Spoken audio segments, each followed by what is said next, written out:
और एक्सपोर्ट में भी उसका योगदान बढ़ रहा है। ऑटोमोबाइल और बैटरी इस क्षेत्र में भी पीएलआई स्कीम उत्साहजनक परिणाम दे रही है। जब इतने बड़े स्तर पर मैन्युफैक्चरिंग और वो भी ज्यादातर एमएसएमई सेक्टर के द्वारा होता है, तो स्वाभाविक है दुनिया के देशों से ऑर्डर भी मिलते हैं, ज्यादा अवसर भी मिलते हैं।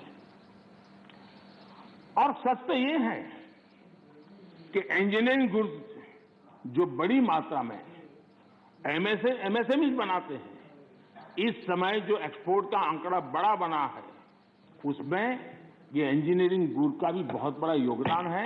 ये भारत के लोगों के कौशल्य का और भारत के एमएसएमई की ताकत को प्रदर्शित करता है। हमारी डिफेंस मैन्युफैक्चरिंग इंडस्ट्री को हम देखें, यूपी और तमिलनाडु में डिफेंस कॉरिडोर बना रहे हैं।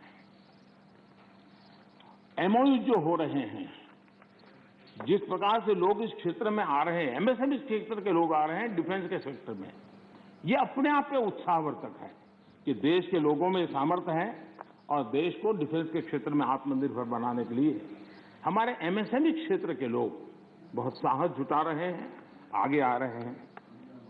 आदरणीय सभापति जी, एमएसएमई को जेम उसके माध्यम से सरकार में जो सामान की खरीदी होती है, उसका एक बहुत बड़ा माध्यम बनाया है और वो प्लेटफॉर्म के कारण आज बहुत सुविधा बनी है।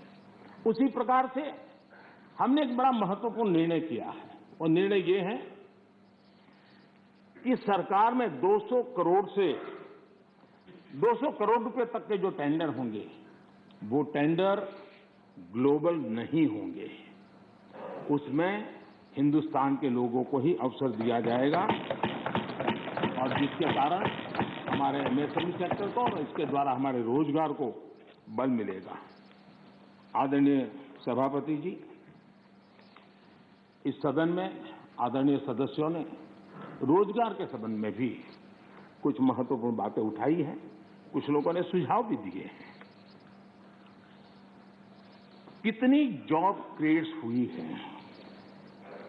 ये जानने के लिए ईपीएफओ पैरोल, ये ईपीएफओ पैरोल सबसे विश्वस्त माध्यम माना जाता है। साल 2021 में लगभग 1 करोड़ 20 लाख नए ईपीएफओ के पैरोल पे जुड़े, और ये हम न भूलें, ये सारे फॉर्मल जॉब से, मैं इनफॉर्मल की बात नहीं कर रहा, फॉर्मल जॉब से, और इनमें भी 60-65 लाख 18 से 25 साल की आयु के हैं। इसका मतलब ये हुआ कि उम्र पहली जॉब की है, यानी पहली बार जॉब मार्केट में उनकी एंट्री हुई है। आदरणीय सभापति जी,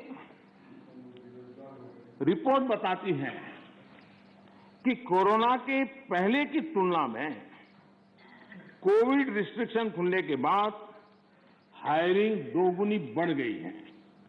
नेस्कॉम की रिपोर्ट में भी यही ट्रेंड की चर्चा है। इसके अनुसार 2017 के बाद डायरेक्ट इनडायरेक्ट करीब, नेस्कॉम का कहना है, 27 लाख जॉब्स आईटी सेक्टर में, और ये सिर्फ स्किल की दृष्टि नहीं, उससे ऊपर के लेवल के लोग होते हैं जिनको रोजगार प्राप्त हुआ है।